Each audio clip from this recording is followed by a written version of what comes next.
Hello and welcome to Hunter Fuel, a supernatural rewatch podcast for adults who enjoy their show with a chaser.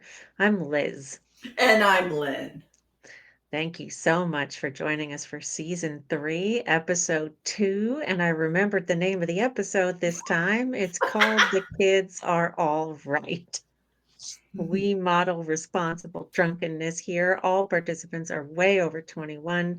No one is pregnant. No one will be driving, handling weapons, operating heavy machinery, or drowning our kids in the lake, even if they're sucking the life out of us. If you're playing along with us, those are the rules. If you decide not to follow them and you do something stupid, don't blame us. Lynn, what are you drinking this evening? Well, because I was running behind schedule before recording, I had to go for an easy cop out. I was going to try and be creative, and then, yeah, the time had other things. So, good old Chardonnay. Glass of Chardonnay for you. Do you have a guess as to what the theme of Oh, this week's featured cocktail is? oh, my brain had fun with this. Okay. Because so I was gonna go something like a cocktail that changed as you made it. Mm. Because to me that would be very appropriate.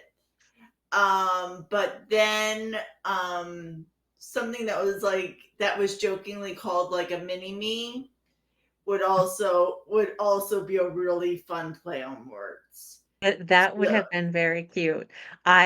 So in fact, the featured cocktail for this episode is called a Changeling, and it okay. is 1.5 ounces of gin, 1/2 ounce of simple syrup. Shake that up with ice till it's nice and chilled. Pour it into a tall glass and stir in 1 dropper full of butterfly pea flower extract, which, if you recall from the shapeshifter episode in Skin back in season 1, we also used the butterfly pea flower extract, and that's PEA, not PEE. And then once you have that a pretty shade of blue, you stir in 3/4 of an ounce of lemon juice, and it will turn this a very lovely shade of pink. So, producer Mark, if you could bring up our Supernatural game cards for us, please. What do you think, Lynn? I gotta be honest, I don't have a good feeling about mine. No, no, not really. And I don't feel like tonight's episode is a real boozy episode. Like, Mm. I Well, mean, we're it. I gonna mean, it's not a dry one, but it I is wasn't. not. No, but I didn't feel like, oh crap, definitely not a bourbon night. Alright, well, we will have to play and find out. So, Yeah. as always, the first one is on the house. Cheers. Cheers.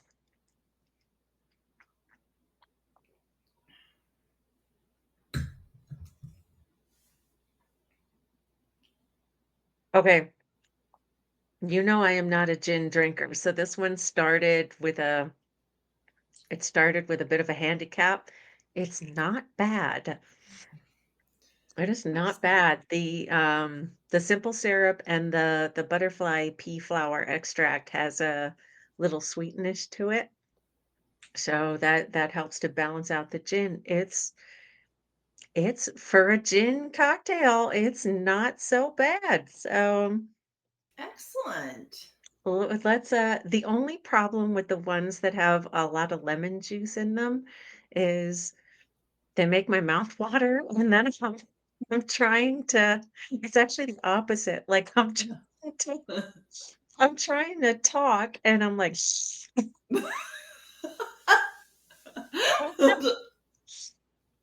So if I suddenly notice you drooling, I'll be like,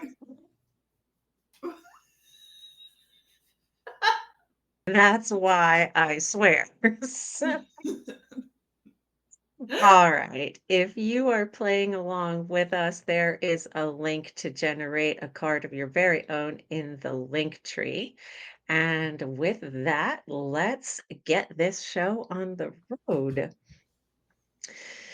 So we have a montage here of the boys killing monsters, which we had last episode. Sam getting stabbed in the back, Dean making the demon deal to save him, which leaves Dean with 1 year left to live. Um, and also this, there kind of part of the deal is that there's no loopholes. That if they try to get Dean out of the deal, Sam goes right back to being dead. Mystery woman with a knife that can kill demons and her kind of refusing to identify herself.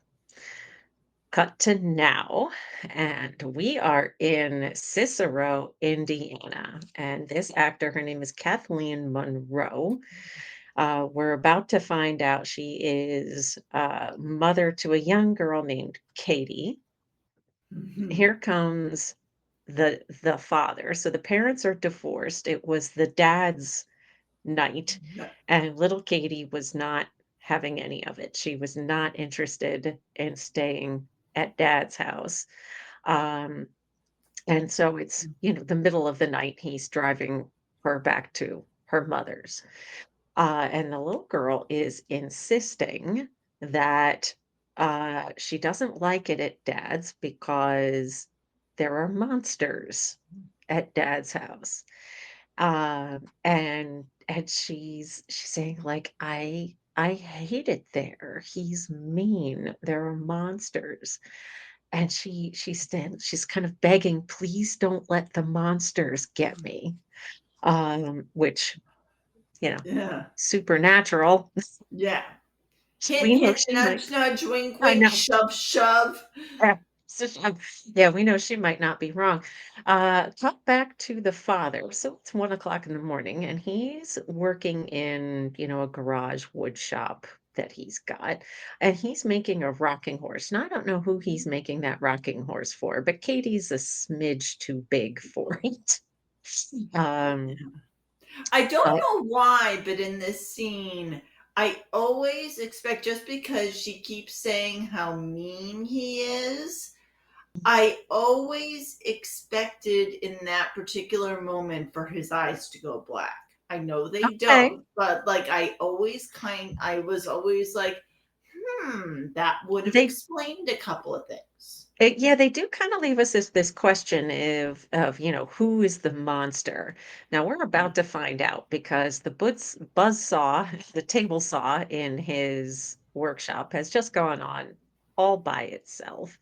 He turns it off, he goes to leave again, shuts the light off, and there it goes again. And I gotta say, like, as a person who's seen a horror movie or two, I'm like, let it run, man. Let it I was gonna run. say, I was gonna say, like, and I mean, I know I've bitched about this till the cows came home. But if a table saw is going on and off by itself, are you seriously going to get your head that close to it? Yeah, apparently I he is, and this is oh my goodness, this is brutal. This brutal. is like this like you can Oh, see this saw coming through his chest. This is yeah. crazy. Oh, And we had those great kind of POVs from the monster's perspective. And the one mhm. thing I'll point out, we do have a wacky diner here, but notice Yes. the camera was a little low like the angle that we were seeing the father from, the camera was kind of low. So Sam is on the phone with Bobby and he sees Dean coming and he's trying to hide it. And he's like, you would think that this man did not make his way in the world as a con artist because he's a terrible liar. He's sitting in a diner Yeah. saying he was ordering a pizza, ordering pizza. Yeah.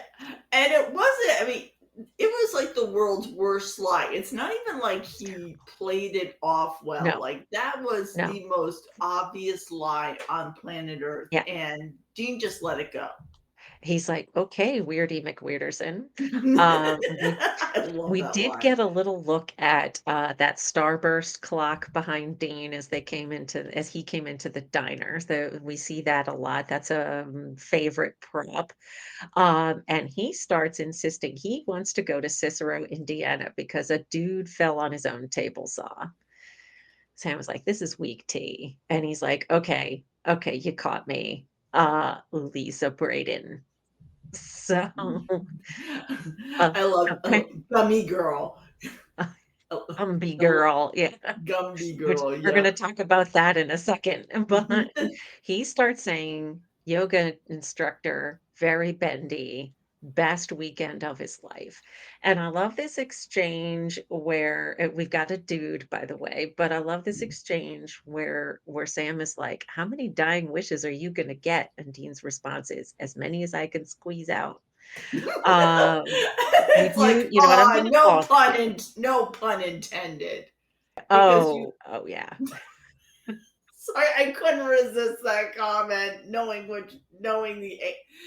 that it's always gonna be a sexual connotation and just that how that could roll off the tongue. No pun Yeah, intended. this is Dean we're talking about here. So, yeah, he is, um, so, in case you missed it, I have paused it here Yeah. between scenes, but this little line that we had where Dean says, "Gumby girl," does that make me Pokey?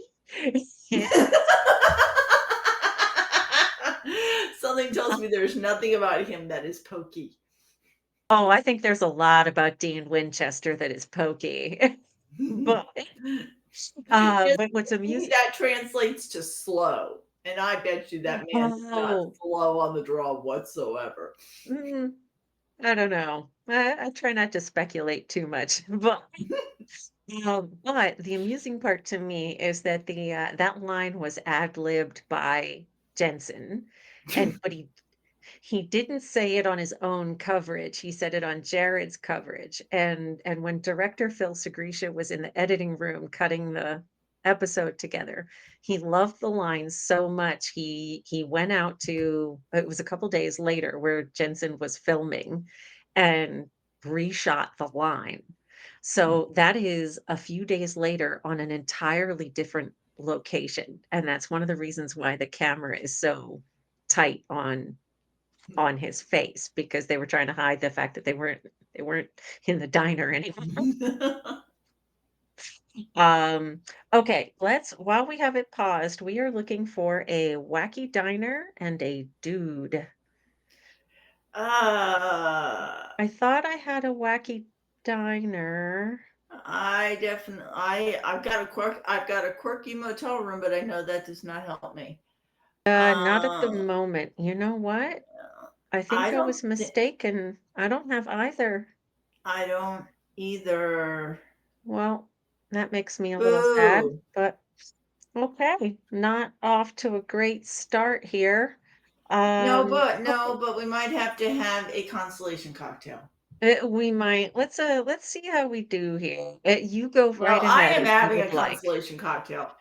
You go right ahead. I'm gonna hang on to mine for just a moment. Okay, so right before I hit play here, this motel that they're at, this is a somewhat regular filming location for the show. And you can always spot it because the doors over the motel rooms have the like step pyramid design. So you're gonna spot this location several times throughout the series. Okay, hitting play, Dean roars up in front of the the motel room. He all but like slows down and shoves Sam out.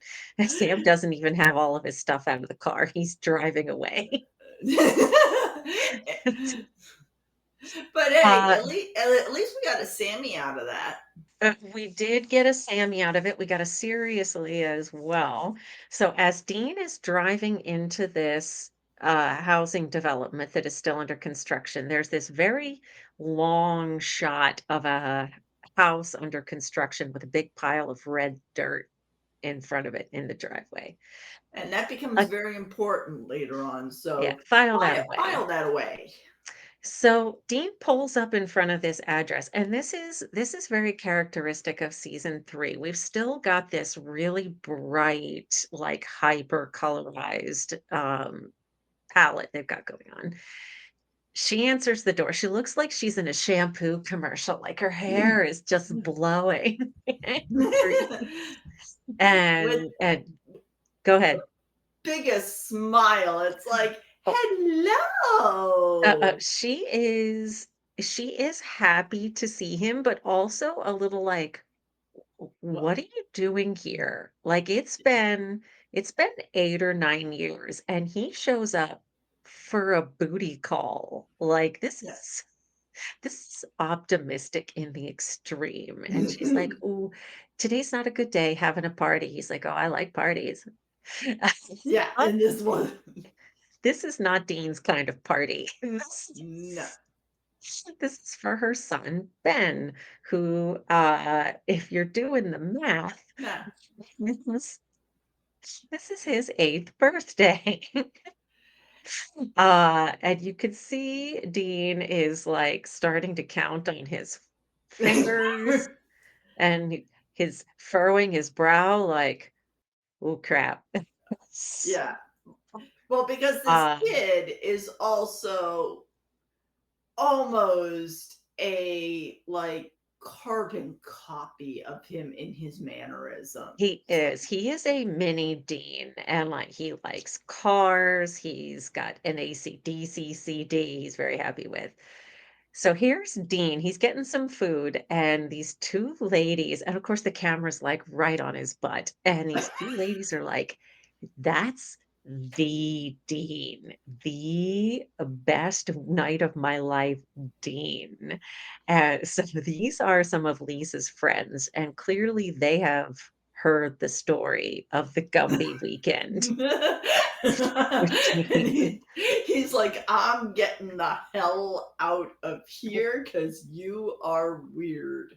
Yeah, you two ladies are a little aggressive for me, which is funny because It's I like don't think that he typically dislikes, aggressive women, but, these are not his type. So these 2 a lady and her daughter walk past as Dean is standing next to Lisa's son, Ben, and both of them check out the women their own age or girl their own age at the same time, and then they both, like, pick up the fork and eat at the same time. So we do have Jean checks out a woman. We also have an awesome because I love Jensen's performance here. He's like, oh shit, he knocks over this trash can and he's like trying to play it cool. Yeah. He makes a beeline for the house. Cut to Lisa is in the kitchen with um, Katie's mom, Dana, who we saw earlier. And Dana starts to tell her something is wrong with Katie. And you can see her kind of watching Katie, and the whole party's going on. Katie's just kind of standing there. Um, and you can see that she's really kind of hesitant to share this. And of course, Lisa's thinking like, oh, of course she's upset. Her father just died. And Dana's like, "No, no, no, there is something very wrong." And she finally gets out, "I'm not sure that Katie is Katie. Like this is not my daughter." And you can see Lisa's kind of horrified. Like, "Okay, you're grieving. We're gonna get you some help." Because I mean, this is ridiculous, right? That you're something horrible has happened if you can't even recognize your own child, you know? Yeah. Um, But Katie is kind of acting like the either I haven't decided whether it's the version of The Shining or the Stepford version of a kid. yeah, there is something definitely she's not behaving like herself, but, it's also, like, we're in on the secret, right? Because 'Cause we're Yeah. watching the show, but I mean, you have to admit that if, like, your one of your best friends came to you and said their kid was not their kid, you wouldn't immediately think, "Oh, they're a monster, get the salt." Yeah. No, not Um, unless it was maybe one of the 2 of us, then it'd be like, eh, "Oh." okay. So Dean is in the kitchen and he's confronting, um, I'm trying not to call her Cindy. He's confronting Lisa and he's like, "Okay, so I can't help but do the math here." And, he's 8 and we were together like 9 years ago. Like, is he mine? And Lisa is insisting, like, no, no, I had a blood test. Like, no, he is not yours. But as they're talking, he starts to realize, like, oh, there's like Katie's dad dying on the table saw is not the only weird thing that's happened in the housing development. Cut to Sam in the diner, and here comes the mystery lady from episode 1. And we're going to pause in a minute, by the way, but I just want to point out she sits down and she starts eating these French fries. File that away for a moment. We're going to talk about that a Hmm. little later in the episode. Um, and she's being pretty cagey. Like she's remaining cagey about who she is. She self-identifies as being a hunter. So at the moment, all we know about her is that she likes a little fries with her ketchup. Yeah. um, she starts to say, like, I'm interested in you, and she starts kind of going through his history from the end of season 2 about the yellow-eyed demon, the celebrity death match, and she says the reason she knows about this is because she's a good hunter. Yeah, Um, bullshit. well, that's her story for the moment. Yeah. She's sticking to it, and Sam says ever since the yellow-eyed demon died, all of his psychic powers are gone. None of that's happening anymore. And she's saying, "No, you're still a pretty big deal." And she drops this bombshell that, you know, something happened to all your mom's friends.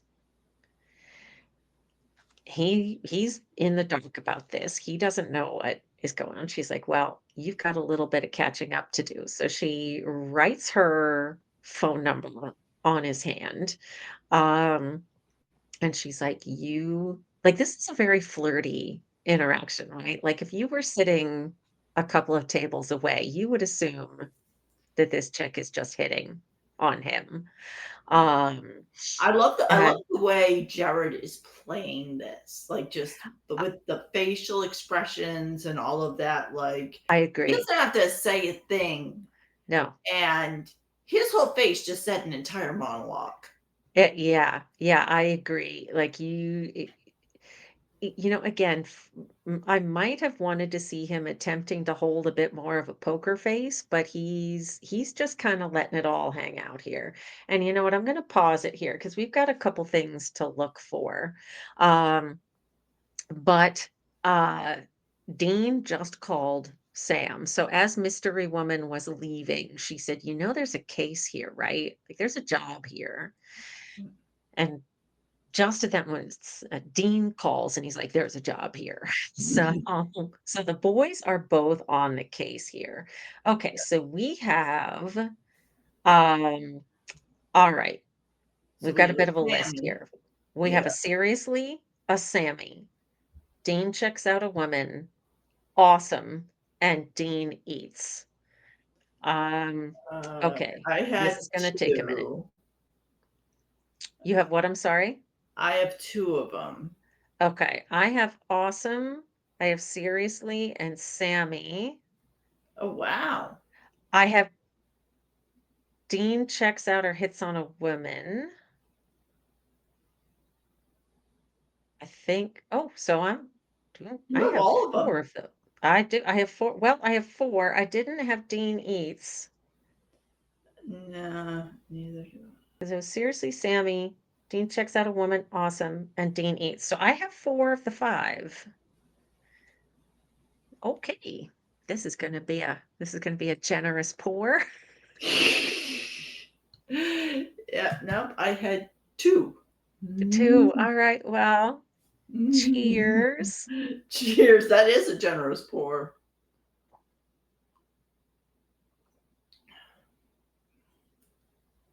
Mm, Mhm, that is not bad. It's growing on me. mhm. Alright. I'm gonna hit play here, and the scene that we paused on is now Dana is taking a little nap on the couch, and she has fallen asleep reading The Historian by Elizabeth Kostova. And that novel, it's a vampire novel. So Oh, it's an interesting thing for her to be reading in this particular episode. mhm. But she wakes up from her nap, and her there's Katie, there's her daughter staring at her in this very creepy way. Um, she startles her mom because how could that not be Yeah. startling? Mhm. And she's behaving a little strangely. She's like, "Come play with me," and, "I love you, mommy," and she's being very, very, like, huggy. Um, and Dana looks into the mirror, and Katie has very, very freaky skin. So, Yeah. I think we can officially call this, at this point, a creepy evil Vicky. kid. Yep, yep, I was going to say. Uh, so we will look for that the next time we pause. And this is kind of cute where there's a photo of Katie as a child on the mantle in front of the mirror. So we get this like the real Katie and monster Katie kind of in the same shot. Yep. Sam, meanwhile, is checking on one of the other mysterious accidents in the housing development, and the widow is saying that her husband was just changing a light bulb, and he fell out of a window. And as Sam is investigating, here's another creepy kid in the window who's just kind of staring at him. And there's also this kind of reddish smudge on the windowsill and also on the fence. Um, so he's eyeing this suspiciously, and his pretext is that he's with the insurance company, and he's like, "Okay, well, I've seen everything I need to." And as she turns to lead him out of the house, she's got this freaky looking, like circular, gnarly, bruisey, woundy thing on the back of her neck. Um, Back to Dana. She's making a grilled cheese sandwich, and it is very burned on one side. She has overdone it just a bit.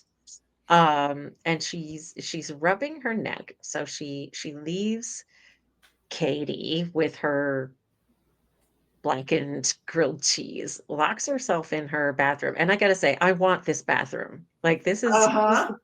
this is a gorgeous bathroom with a great big soaking tub, and I want it. Um, and as I think that Phil Segrisha filmed this Yeah. really beautifully. She grabs this mirror, like a hand mirror, so we can see like Mm, her face in the mirror as yeah. she's trying to get an angle on this m- wound on the back of her neck. And I love like like you get this really like clear look of her face, and she's horrified, and meanwhile, Katie is, like, banging on the door, screaming, "Let me in," like, in this very freakish way. Um, I fully expected the kid to barge in. I agree, like, it's just got a little like, there's not a deadbolt on the bathroom door, it's just a little doorknob push lock, and I think it's odd that her pulling on the door that violently, she would not have been able to get in, but, um Doorbell rings, she stops, so maybe she would have given a little bit more time, but, here comes the realtor with a basket of muffins, and she's like, "Oh, I'm so sorry, your husband has died, that's terrible. Are you gonna sell your house? Do you need a realtor?" Sure. Yeah. So, like, she's not reading the room here. Or at Um, least or at least that's what we are led to believe is that she is the most aggressive realtor on planet Earth. she is quite aggressive here, excuse me. And, we're gonna talk about that scene the next time we pause, but for now, uh, Dean is headed back to the car, and he notices Ben sitting by himself on a park bench. Little ways away, there's a small group of children who have taken Ben's game, and they're not giving it back.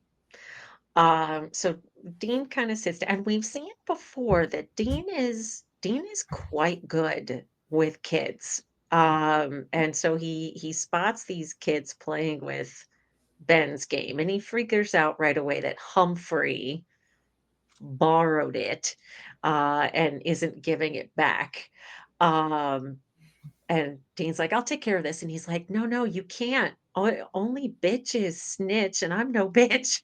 Dean is so proud. Yeah, I was. I love the way he was like, okay, we got All right. Let me tell you how you're going to handle this yourself. that. So he sends Ben over. He even gives Ben a thumbs up, like, "You got this, buddy. You can do this." And He looks he's like clearing such a his proud dad. He I really. know. He's he's clearing his throat to attract the thief bullies game. He's like, "You want it? Take it back."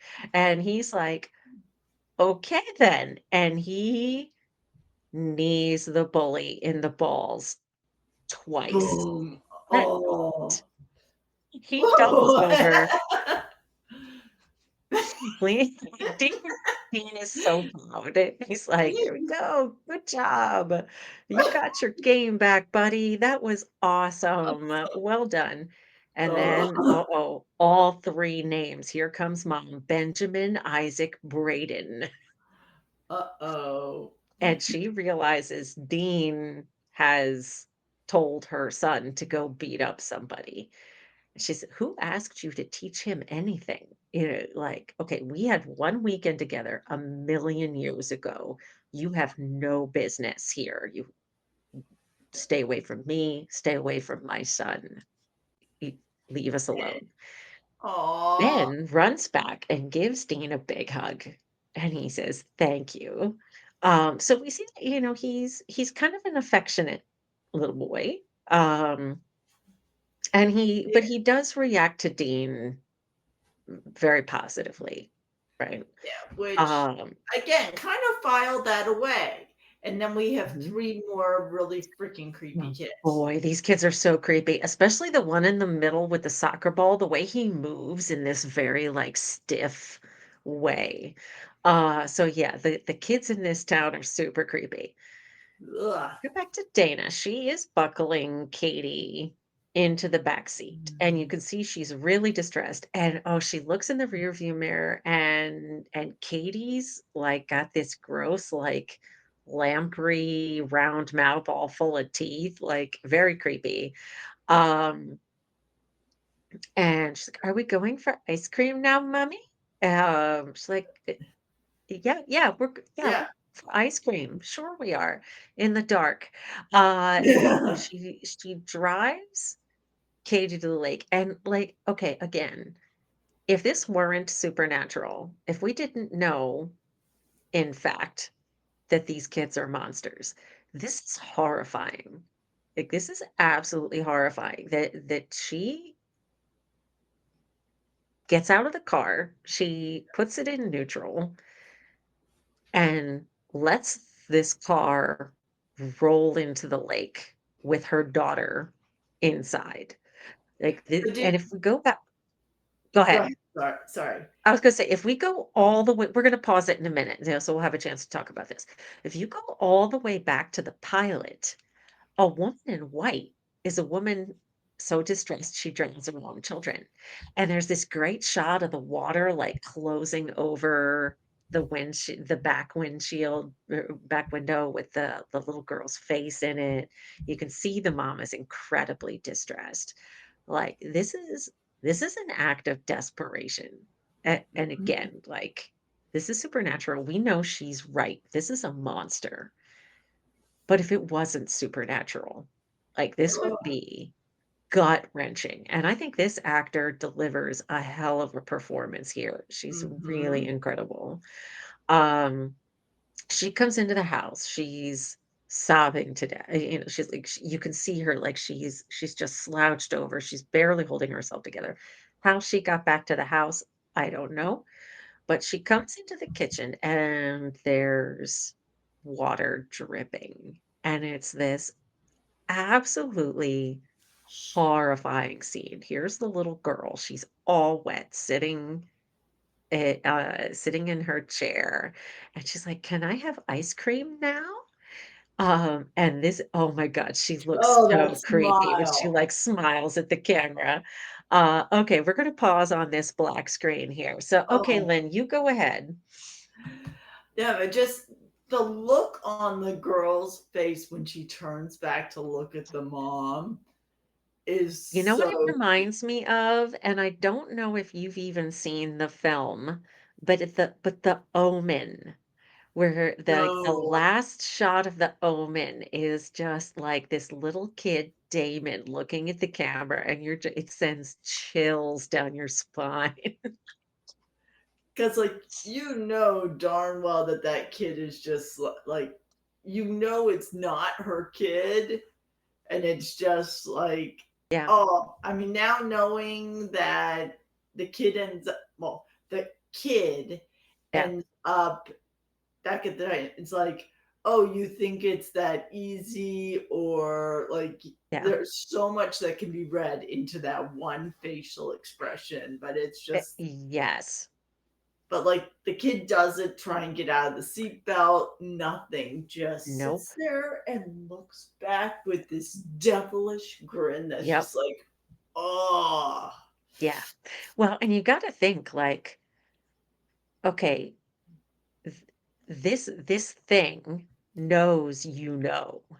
yeah, huh? And what are the consequences of trying to kill it going to be? Yeah, like, and that's all in that creepy little kid's face, and it's a hell of a performance from this young actor. Hmm. Uh, okay, so we have a creepy evil kid to look for on our game cards, and I I'm do almost, not have one. yes, I do. Oh, good for you. Now, I have a question for you. And this Okay. is going back a little bit. So the scene between Sam and Mystery Lady, Yes. I had made the comment that if you were watching that scene from a distance, the way that she's kind of talking to him and her body language, the way she writes her hand or writes her phone Mhm. number on his hand. Um, but we've seen it. We know what the content of the conversation is. I was gonna say Is she she is. hitting on him? 'Cause we do have a Sam gets hit on square. It That's a really great question because, or is she just being her usual? but we don't know It, what a usual is for her. This is only the yeah, second time we've seen her. true. I mean, we just know that he is definitely not. The feelings are not mutual by any stretch of the No. imagination. No, they're not, but that's not the Oh, I know. card doesn't say Sam shares a mutual attraction with a lady. It's No, I mean, she definitely. I would say, yeah. I mean, she just she. I would. I could go there. I could I absolutely go there. she's being very flirty. Uh, Uh-huh. like she's definitely, and we're gonna find out more by the end of the episode, but she's definitely, I mean, she says it. She's interested in Sam. We don't know why, but her body language is quite flirty. So are we Yes. going with it? All Yeah, right. I Well, absolutely would, and I don't even have it, so it doesn't even help me, but I I definitely, and it didn't take a lot, as soon as I replayed it and her facial expression and body language, I don't even think that's a cheat. I think that's I, a it's we're an going for angle. it. Yeah, we're going for it. All right. Well, I have that one. So Awesome. awesome. I had that one too. But I don't have either one. Hmm. Now, I But have a question. okay, bring it. So, since, and I don't know if you'd say it's a joke, but she says she likes tall men. Is Does that, say she likes him tall. so is that, would we count that as sort of a joke about Sam's height, or is that not really? Because it doesn't So say comment. It does say it's not a joke. comment, it's a joke. And if we think so let me start by saying my immediate reaction is no. However, I could be convinced. The reason I'm leaning towards no is because like we mentioned last episode for the season opener that we were rolling Moose into into Yeah. that. So it is sort of a, like moose, Sasquatch. y- You're 8 feet tall. You can't reach that. Like that. That's the intention behind it. Um, Well, then, I but mean, she's more if you using feel it as a strongly, I could be convinced. no, I was more just, ooh, she made, but it's really, the thing is a joke and not just a comment about Sam's Yeah, height, because I was gonna say she's he is in using it fact more as tall. a flirt. She's using it as a flirtation thing, Yeah, not as I like a, tall men. Yeah, yeah, not as a you're vertically challenged. right. Right, indeed. Okay, so we're gonna leave it there then. Yes. Um, okay, and before we hit play, there's a special feature in the on the Blu-ray, DVD Blu-ray on the discs. That's an interview with Eric Kripke about the scene we saw where the little girl's trying to get into the bathroom. And he says that when he was writing this episode, he and his wife had just had a newborn. And so he had a 1 month old at home. And he's like, you write what you know. So Yeah. he started thinking about, what's terrifying about having children? what could what could he write that would be really scary about having kids? And this episode is what he came up with. And and specifically, like, this scene where, like, she's in the bathroom trying to have a private moment, and the little Yeah. girl is like, "Let me in, let me in, let me in." Now, Lynn, I have no children of my own. You have 3. Can you tell me honestly, as a parent, that there isn't something that resonates in you about just trying to be alone in the bathroom for 1 fucking minute and the little Oh, kid is hell like, yes. "Let me in, let me in, let me in." Are you kidding? My twins are 19, and I'll still be in the shower and hear bam, bam, bam. And it's usually your nephew. Of And course I'm it is. like, Jesus Christ, is the house burning down from the amount that you're banging? Is anyone dying? No. Is the house on fire? No. Then you can wait 2 minutes for me to get out of the shower. I'm like, holy crap, dude, you're going to knock the damn door down. It's like, fuck, what the hell? So I found that kind of amusing. Although at the time his child was only a month old, so that was in the future for him, but I'm sure it was coming.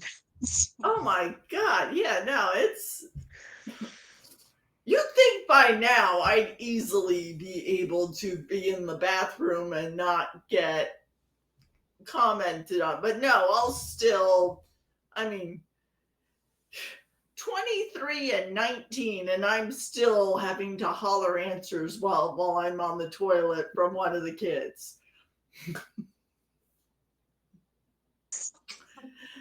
Yeah, things I miss out on not having kids of my own. All right, we're gonna hit play here. Cut to we finally have a quirky motel room as Sam is investigating changelings. And Dean walks in, he's like, something wrong with the kids in this town, man. Um, so they are talking about changelings. And so, just as an aside, let me say if you're interested in learning more about changelings, I highly recommend an episode of the Lore podcast by Aaron Mankey called Black Stockings. Fantastic episode if you're interested in learning more about changelings. We have a lore, and what they're saying is that these changelings Oh, replace a child, feed on the mom. Now they say here synovial fluid. Synovial fluid is the fluid in between your joints that helps keep the bone from grinding on bone. But what we see here is this monster feeding on the mom on the back of her neck, which is if you're after synovial fluid, A, there's not a lot of synovial fluid in the body. And B, that's kind of not the best place to get it. So I think this is a mistake. I think they meant to say like cerebral spinal fluid, um, which is the stuff your brain floats around in. Um, so I suspect that's probably what they meant to do. But they start saying, okay, the way that we killed them was with these homemade flamethrowers. And Dean immediately is like, I gotta check on Lisa and Ben. This is not great. So he's trying to get Lisa and Ben out of town. And he's like, oh, I haven't bought him a birthday present ever. Here's my credit card. Credit card is made in the name of Siegfried Houdini, which is Siegfried of Siegfried and Roy and Houdini. So it's two magicians. Um, and she's like, no, no, get out. Behind her is Ben, and Ben is like, make him go away, mommy. So right away, Dean is like, this is not the kid I met in the park. Fuck, I'm too late. She's uh, not there yet. She's, I think, a little focused on getting this one weekend stand she had 9 years ago off of her front porch. Um, so she slams the door in Dean's face, and Dean is watching this, and he's like, "No, this is not good." He no. starts casing the joint. He sees Ben staring staring at Lisa like she's lunch. Yeah, I was gonna say doing that stalkerish thing that's somewhere between The Shining and the Stepford thing, both of which are Yeah, very creepy. both very creepy, I agree, but Dean also sees this red dirt, or well, we're gonna find out that it's dirt, but these red smudges that are the same that Sam saw at the other house, Mm, and Dean's like, "I don't think it's blood." Drive to this house under construction that we saw at the beginning, and for some strange reason there's just a pile of red dirt sitting in the front, and apparently all the monsters have been frolicking in this pile of red dirt, that they're covered in it and can get it on window ledges and things as they climb into the house. But What I they what they I what I then think is funny is that, and I apologize, I know I just go interrupted ahead. you. Um, is that in the dark, and it's dark red dirt, and they have no problem finding it. They're just like, No, right to the pile. Dean remembered driving past it when he was so incredibly fixated on getting to Lisa and reenacting his Gumby weekend. He took notice of this pile of red dirt on his way into town, and he remembered it. So they're in this house that's under construction, and Dean spots in the basement um, these cages with the the kids from town in it, or in them, I should say. Um, Sam is looking around upstairs, um, and I like how this is lit with mostly with flashlights. Again, it's not as dark as we saw in first season. There is more ambient light than we would have gotten, but there's still kind of the primary light source is these flashlights. Dean finds Ben first, um, Of course. and Sam finds the realtor. He sees her reflection in the window, and realizes, oh, it's not just kids. She's a changeling too. Um, We're So gonna yeah. let this play through for just a minute here, but Dean starts trying to find a way. I think this is gross. The kids have pet food bowls, and then as Dean is getting the kids out, trying to find a way to get the kids out of the cages, he realizes the realtor is in there too. So um, they're all being kept alive. Um, Creepy Ben, not Ben, is Yeah. uh kind of leaning on Lisa. Um, Lisa's still not there yet, she hasn't gotten despite there yet. despite Um, everything going on. well, we're going to talk a little bit more about that. I think this is interesting actually, is she spots Ben's reflection in a glass coffee table. She sees that he's a monster. And she immediately is on board with the idea that he's a monster and he's not her son, which I think is a little interesting. But they start getting all the girls out. There's the real Katie, there's all the rest of the neighborhood kids we've seen. Dean breaks a window to get them out. And I like that we Yeah. see how resourceful Ben is. Like, Ben hands Dean his jacket. He immediately starts sending the other kids to go first. Um, he in a minute, Sam earlier deployed the flamethrower and Changeling mother disappeared, but here she is back. Um, and cut back to Lisa and not Ben, and she's Yeah. like, "You are not my son." She grabs her car keys, she tries to get out of the house. Here's the other 3 creepy kids on the lawn. So she's trying to get away, uh, and she's kind of got nowhere to go at the moment. Um, Dana is once again locked in her bathroom, and she's got the water running. I wonder what she thinks the water is going to accomplish. I suspect she's just trying to drown out the noise, but yeah, there's other options here.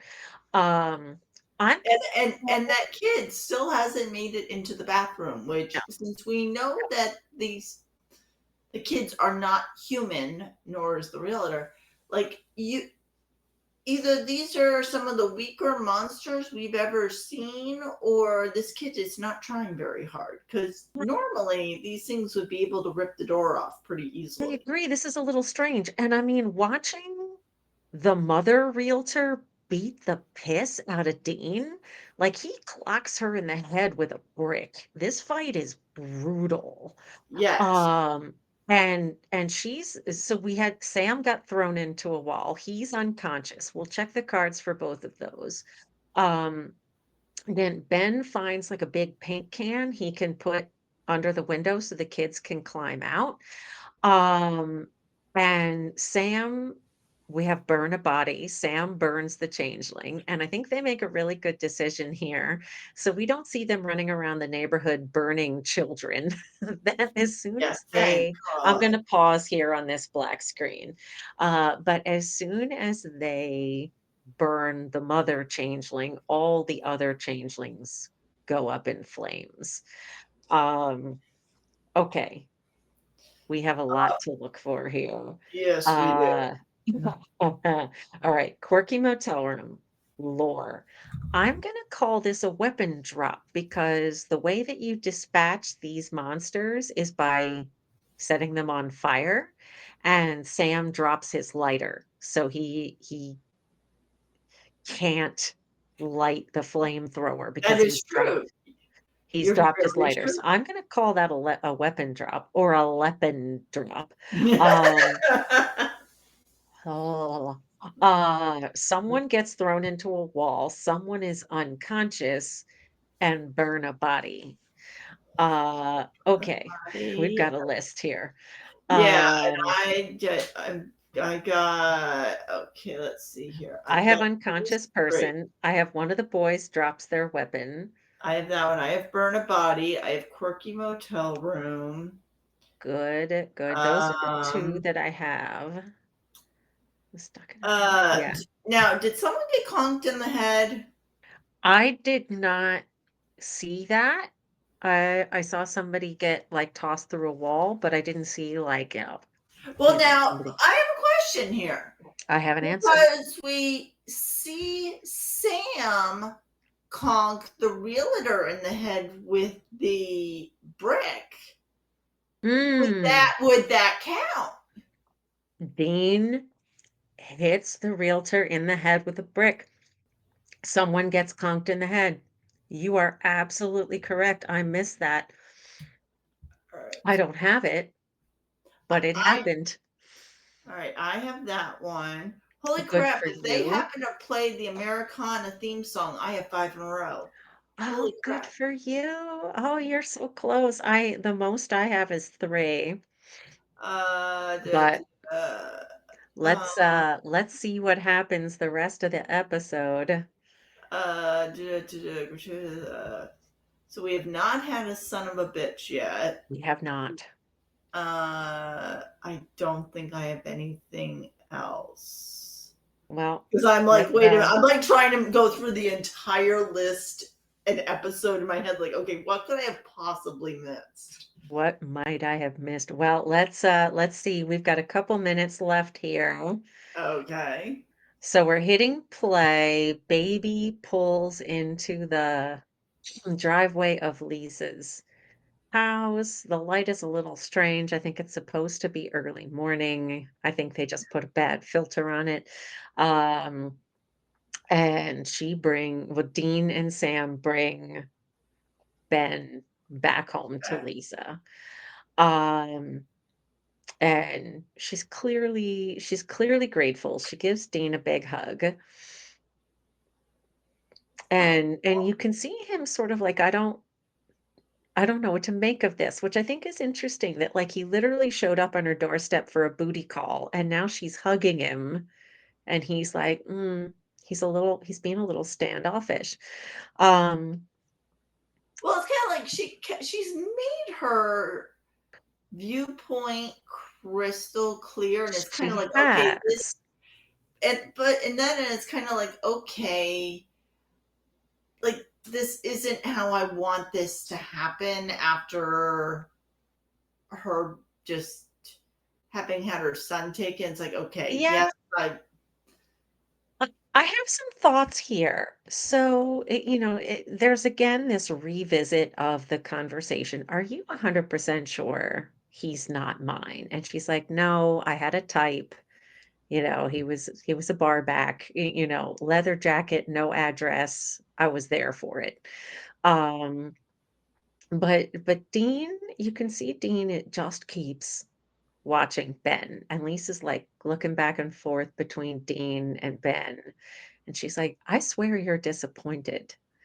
Um, and we've got this kind of great line from Dean where he says, "I mean, this house and kid, it's not my life, never will be, you know, but some stuff happened to me recently and, anyway, a guy in my situation, you start to think, I'm gonna be gone one day. What am I leaving behind besides a car?"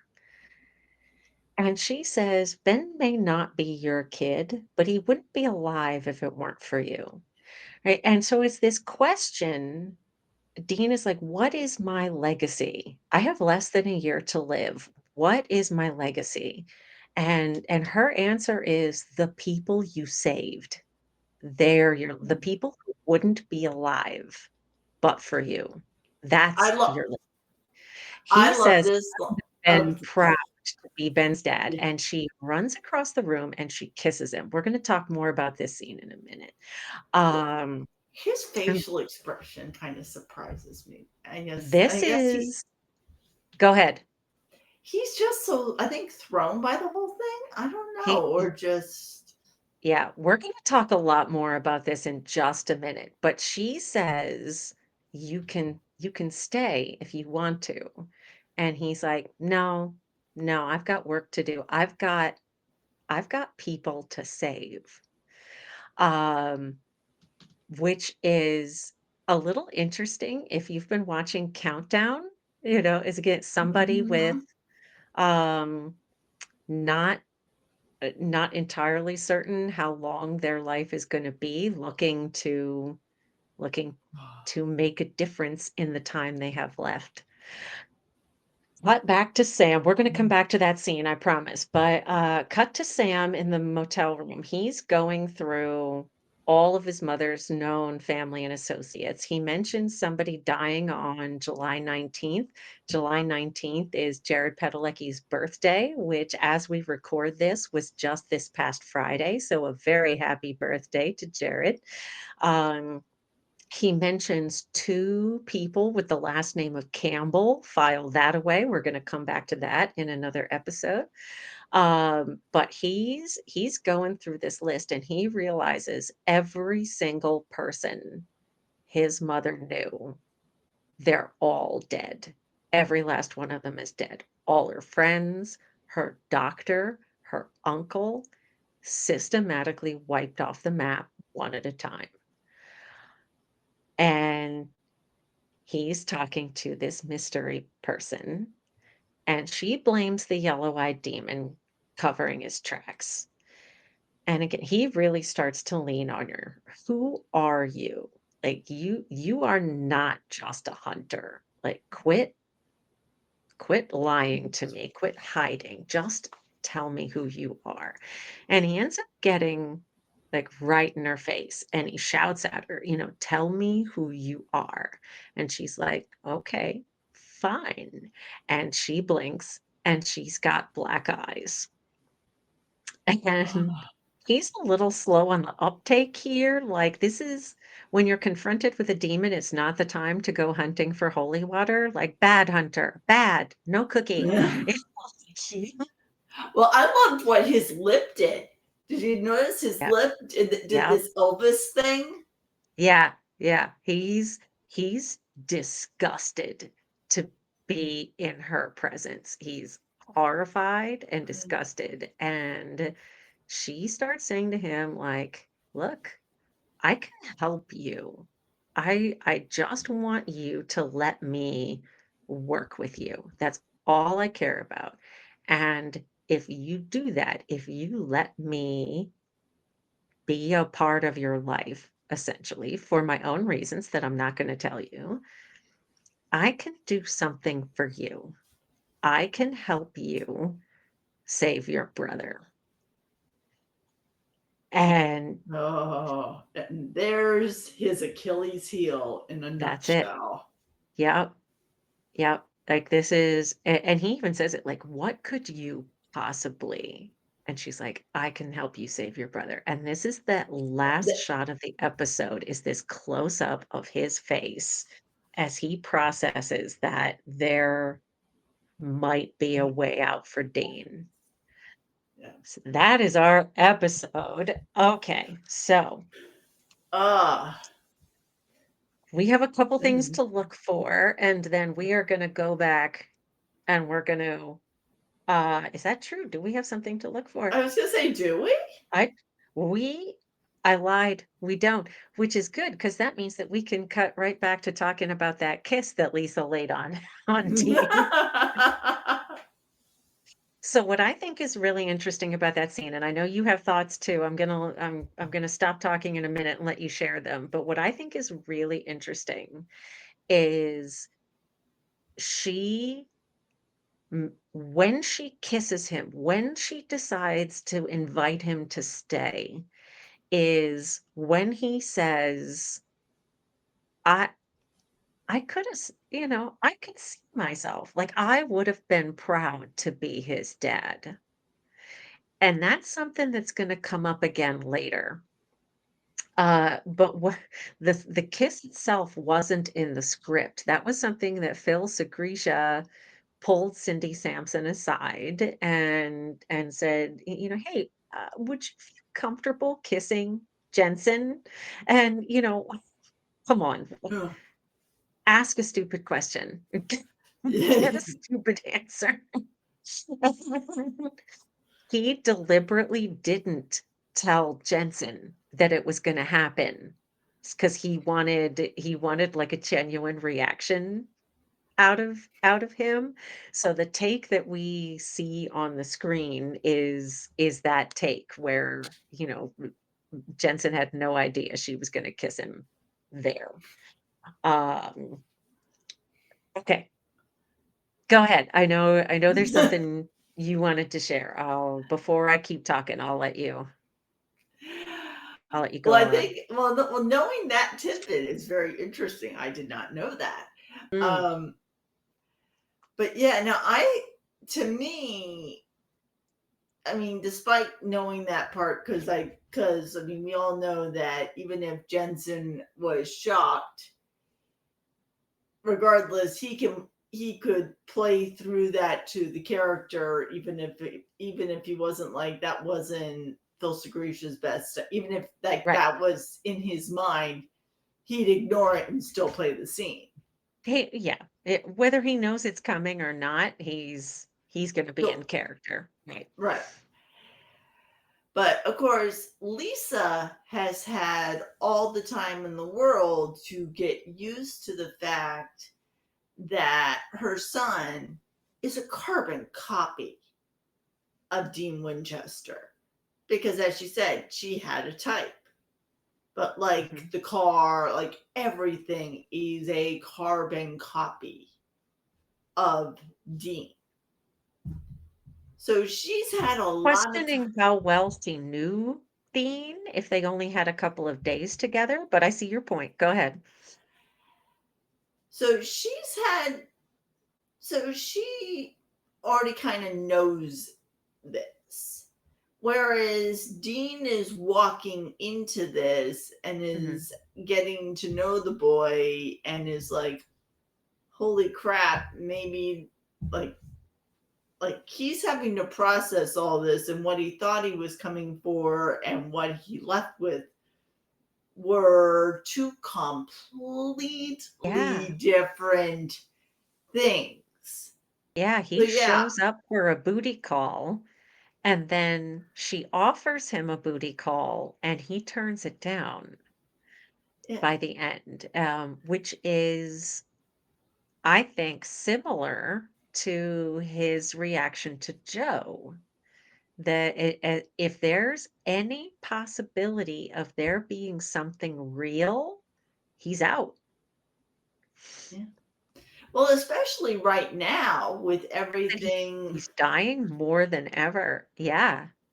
Yeah, so I mean, he knows that if there's a genuine connection, now there's a kid involved and all Mhm, of that. And mhm. it's like, yeah, no, that's this is more than I had bargained for. It's like, yeah, no, I Yeah. can't do this. No, he says it. This is not my life. It never will be. Yeah. So it's a great little scene. Okay, anything you want to say before we move on? That I can think of off the top of my head. No, but I reserve Okay. the right to cut in if I think of something. All right. The court will allow it. So, uh, all the way back at the beginning of the episode, I asked you to file away that mystery lady was eating French fries. Presumably, those French fries have salt on them. So the fans have asked, now we get the revelation at the end that she's a Ah, demon. Some fans have asked how, if she's a demon, can she be eating salty French fries? And so the theory that makes the most sense to me is that there's not enough salt on them to do real harm, but that it's kind of a good pain, like when you eat spicy food, so mhm. salty French fries are her version of hot wings. S What is it? I mean, if you think about it, like when the wind blow, well, like in we've seen in multiple episodes that like they'll do the salt line and the wind will blow the line, but you can't tell me it blows every little single speck of Yeah, salt, that there's got to be like some traces of it there. So yeah. obviously there has to be that. And if, to me, if it was just this microscopic amount, they wouldn't pour half a foot. I mean, I know that's Right. a slight exaggeration, but you get my No, no, I think you're making a good point that, there's a quotient of salt required that yeah, that what's on French fries is not gonna be enough, yeah. to do that. Okay, last thing I'm gonna mention here before we do our card check is this episode includes an instrumental track from an artist named Steve Carlson called If It Ain't Easy. Carlson is a longtime friend of Jensen Ackles, and the two of them have a musical collaboration called Radio Company. So, and if I remember correctly, there was an earlier episode that featured some of Steve Carlson's music, and we talked about him in Radio Company before. Um, but they have at present 3 studio albums and 1 double live. So they're a legit they're a legit group. Yes. Okay. With that, I say so. I got my maximum is 4 in a row with okay. a total of 4, 5, 6, 7, 8. Okay, you have 4 and 8. I had the most I had was 3 in a row, and I have a total of 2, 4, 6. I have a total of 8 also. So you have lost by the least. Congratulations. Okay, one thing you loved and one thing, and if we're gonna toast I was your good. near victory, I was you good. have Well, I was good at it. I'm always up for a good excuse for a cocktail. mm, preach, sister. So one thing I loved that I thought the little girl's performance was amazing. Yeah, Like as creepy as she was, yep, like even just like the look on her face as she went in, as like the car drove into the water, to just the whole thing. I thought the little girl did an amazing job with that role. yeah, I can't disagree with you at all. And something you hated. Hated is, I didn't hate anything. Mhm. Slight the only thing that even really slightly annoyed me, and we've already talked about it, was like the fact that the girl could not get into the bathroom. We see that those monsters are not wimpy, Right. by with the amount that the bigger one smacks the hell out of Dean. Yeah. They're clearly not wussy, yet a simple bathroom lock Yeah. kept her like An I can't t- interior door with a little push button lock stops her in her tracks. yeah, I know it's in the script that that's the way it's, but Yeah. just that's the only thing that I was like, oh come on, like she could have ripped that open and gotten to the mom Yeah. in a heartbeat had she had they really wanted to up it a level. I But think that's fair. I think that's fair. For me, I agree with you. I think now I went with Kathleen Monroe's performance, the mother, Dana. I agree with you. I think the little girl is also very talented. Um, but like Kathleen Monroe just brings something to like you mm-hmm. feel the anguish from her as she wrestles with this. And I think she did an absolutely incredible job. And she's going to be back as a different character many seasons from now. So we will see Kathleen Monroe again. For something I hated, and I agree with you, like I this episode is pretty good. Is it Mm-hmm. excellent? No, but it's pretty good. Um, the thing that kind of bothers me is really two things. One, and based on an earlier comment you made, I think you might not agree with me here.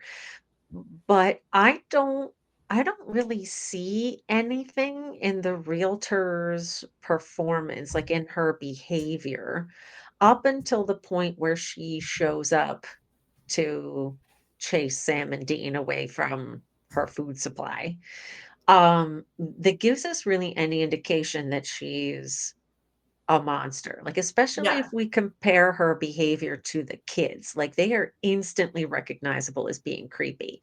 Is she a little pushy with the basket of muffins? Maybe, but, it and so because of that, there's something that sort of doesn't make sense about the timeline, right? If she's the changeling mother,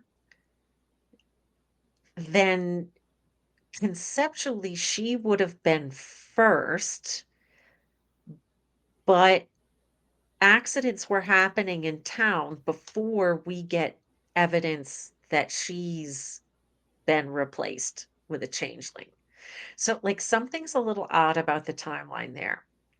And the other thing is that I think Lisa goes from, when Dana tells her that's not my daughter, she's like, it you her instant thought, which is the right feeling to have, right? Like, this is the normal human reaction to have.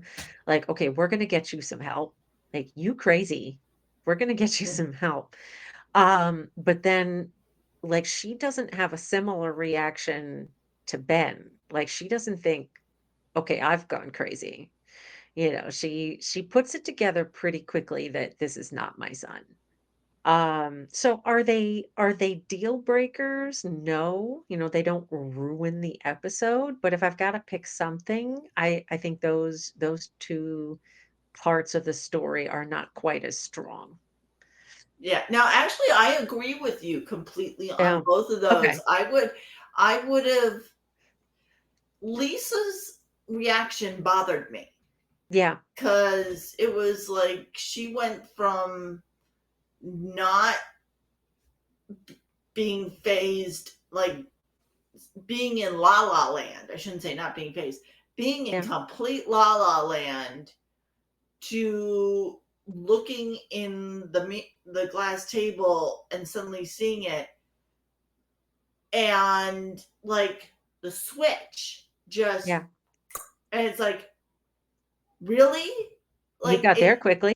Yeah, I was gonna say, it was like there was no, there should have been even just a facial, like a, like, oh Something. fuck facial expression Yeah. prior, like something. Something earlier that let us know she thought something was off with Ben before she saw lamprey mouth Yeah. Or coffee even table. if you don't see it beforehand, just a moment of, oh shit, they were right. Yeah. Yeah, yeah, Like, yeah. just Yeah, like, "Oh my god, Dana literally was a right." glance, even Something. if they can't take a lot of time on it, just a moment of, oh fuck, Yeah, to, something. yeah, just anything. Give me Yep. something. Yeah, I'm with you. Well, that is last call. Gonna have one more. Oh,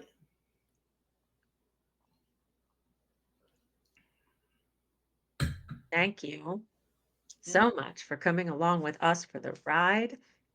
If you like what we're doing here, be sure to tell your friends. Please also like our videos and subscribe so it's easier for other people to find us too. And if you would like to see some bonus episodes of the two of us just off the cusp, just not knowing what we're going to be talking about, please leave us some topics to put in Jared, so that, man, you put a couple of cocktails in us and have us just pulling topics out of a jar, and God knows what's going to come out of our Anything can happen and usually does. We mouth. love hearing from our SPN family. Comment, send us an email at hunterfuelpodcast@gmail.com and follow us on Facebook and Instagram at Hunter Fuel Podcast. In our next episode, we'll be discussing season 3, episode 3, when Sam loses his shoe. Until then, be safe, everybody. Bye bye. Bye.